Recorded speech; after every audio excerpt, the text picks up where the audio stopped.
Hello guys! Dito kami sa Koreatown, naglalakad. Papunta kami sa isang Japanese kitchen cuisine.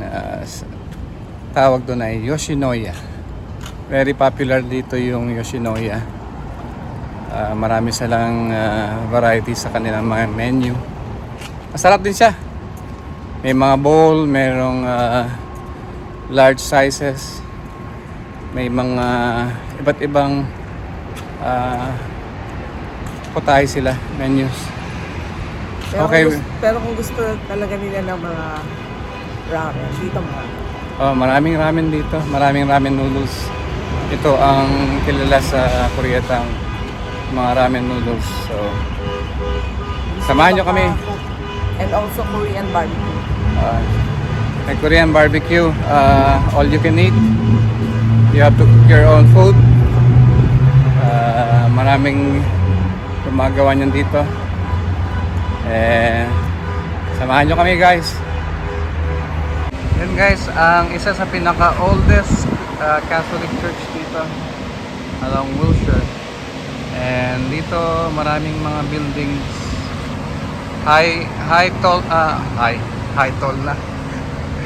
Tall buildings dito sa parang Makati. So this is along Wilshire Boulevard. Parang Makati Avenue to. So yan ayan, high-rise building. Ayan, nakikita nyo. Ayan. You can park on the street kapag Monday to Friday, except 7 o'clock a.m. to 9 o'clock a.m. Dito sa site na to hindi ka pwedeng dumaan dahil bus lane ito. Hindi ka rin pwede magparada sa tabi ng meter na to. So that's 7 a.m. to 9 a.m. kasi rush hour yon, and then 4 p.m. to 6 o'clock p.m. hindi ka pwede magpark dito. So yan ang rule dito, na bus lane walang pwede magpark. So I think meron ditong embassy ng Korean. meron dito sa I think ayan. doon pa sa Bandaron, about 3 blocks away, meron mga Korean embassy dito. Yan, mga high-rise building. So,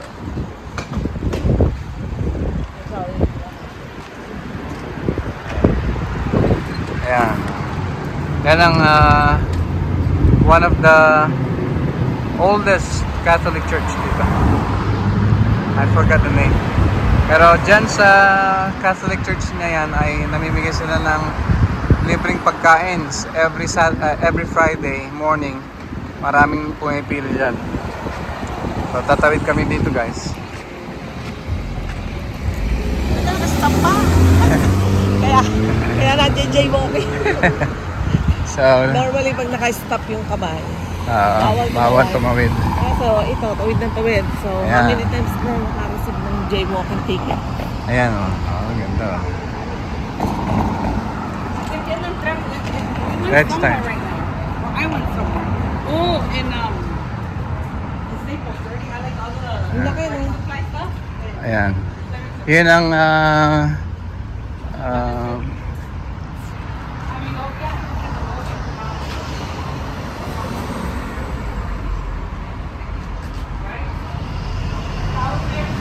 isa sa public scooter na ginagamit dito ng mga travelers from one end to another.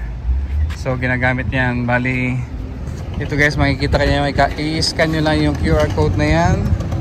Pero dapat meron kayong dapat ilagay na debit card or credit card para magamit nyo ito. Meron siyang preno, meron siyang gas or ignition. Hindi yan gas. Ignition. Drive.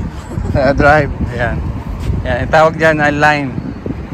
So, yan pa. Mostly dito sa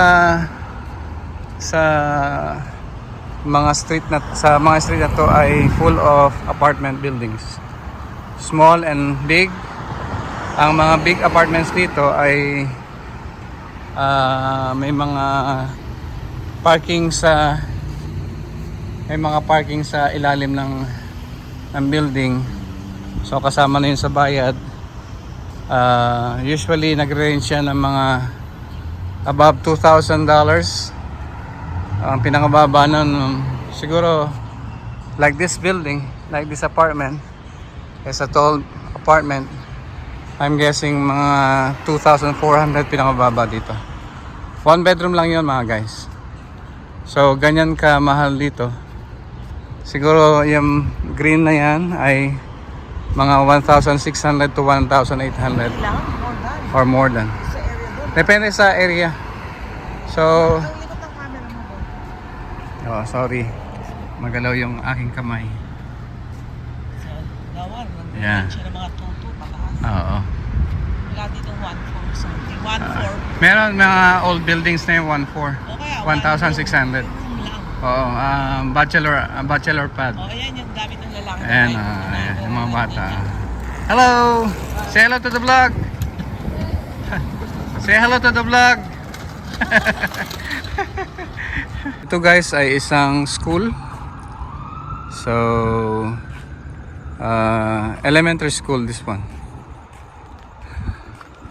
It's called Robert Kennedy Community Schools. Robert F. Kennedy is one of our senators here in America.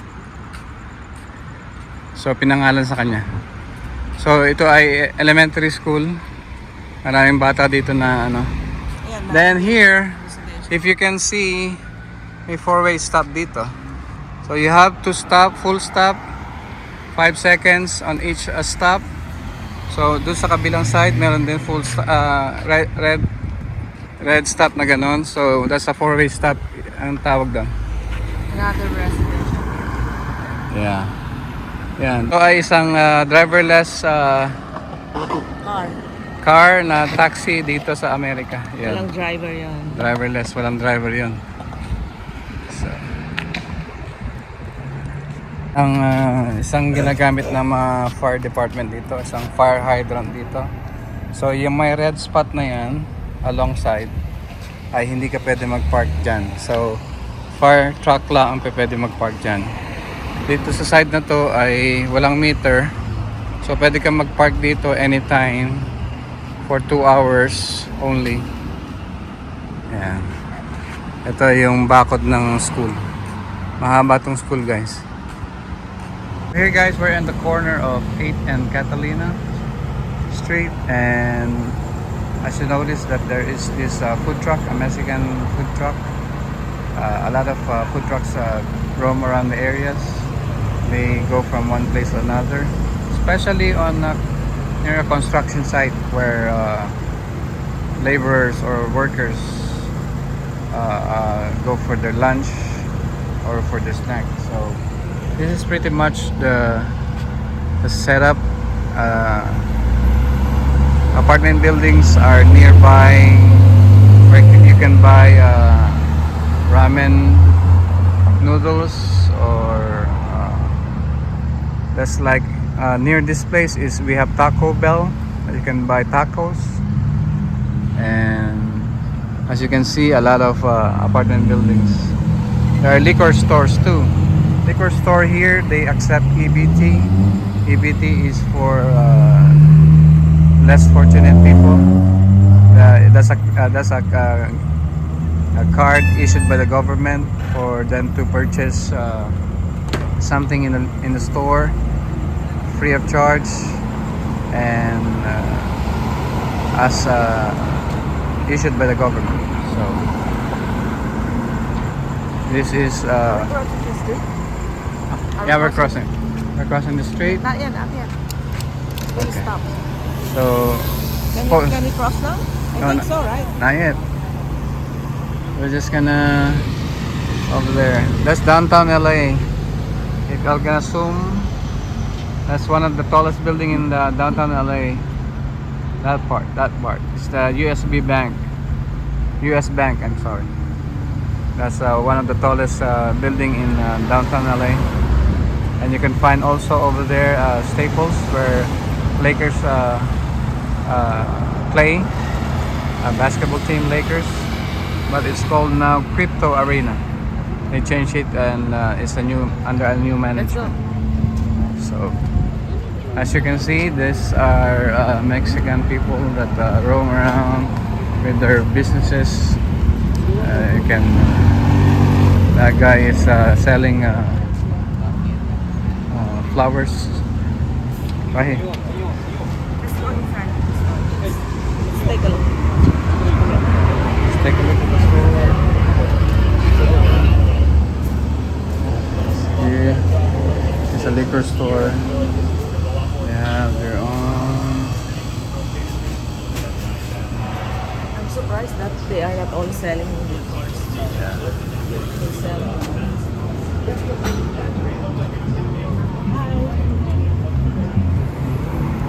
That's a food truck, guys. Toluca, tacos Toluca. So I've noticed that Mexican people love to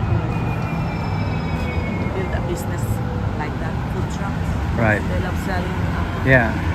Most of the food trucks here are Mexican cuisine or Mexican food. They go around the First area. time I smelled the food for Mexican people.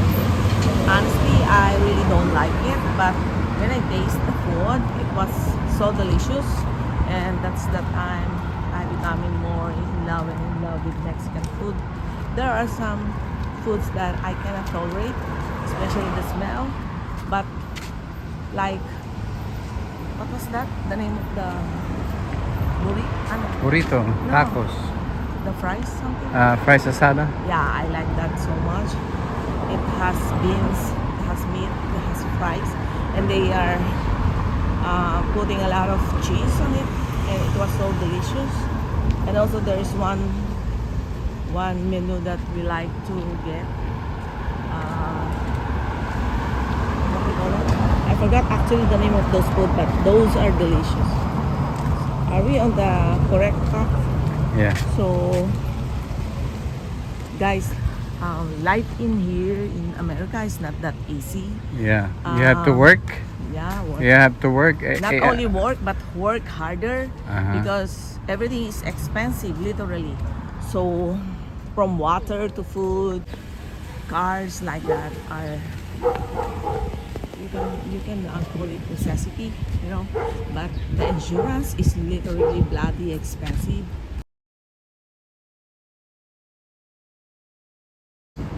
If you are kind of lazy in here, my God, you gotta be homeless. So what will happen if we cannot work anymore? What will happen if this, that? You know what I mean? I'm not being negative, but the thing is, I'm seeing a lot of people here, especially not the locals one, even the locals.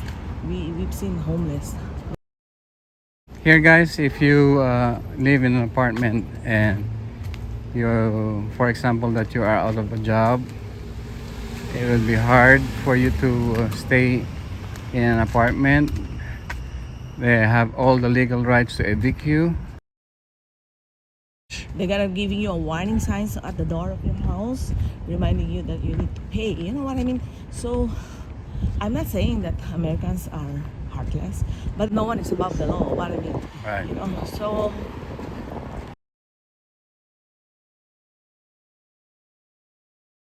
Yeah, you really have to work your butt off here in America. You cannot be complacent of having if you have a family of your own, it will be more harder.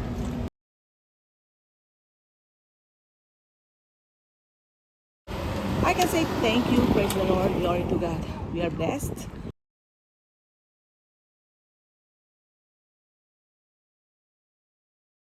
Hi guys, the sun is setting down. It's 7:43 in the evening. The sun is still up. At this time of the day and the season of the year, it's daylight saving time here from March to November. The sun sets down around between 8 to 8:30, so that's why the sun is still up.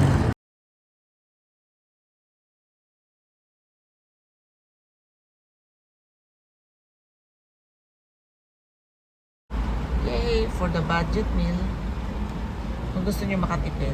Yeah. So ito ay how much? Buy one take one, $16.99, $6.99. So, So total we of- have 2 orders. One order is chicken teriyaki with vegetable on the bottom, and one grilled salmon and also veggies at the bottom, and one is beef and grilled rib eye, also veggies at the bottom. So that's what we ordered. So how much the total? Total is about $41 something, Including the tax. including the tax. So So for- here, guys, there's a bike. That's also it's also Lime, like the scooter we showed you. So this is electric, and you have to scan the QR code to make it work. So that's what they use to roam around here in this area. Okay, now we're heading back home. So guys, yeah, delivery machine, tama. Robot. Carrier. Robot yan. Kasi yan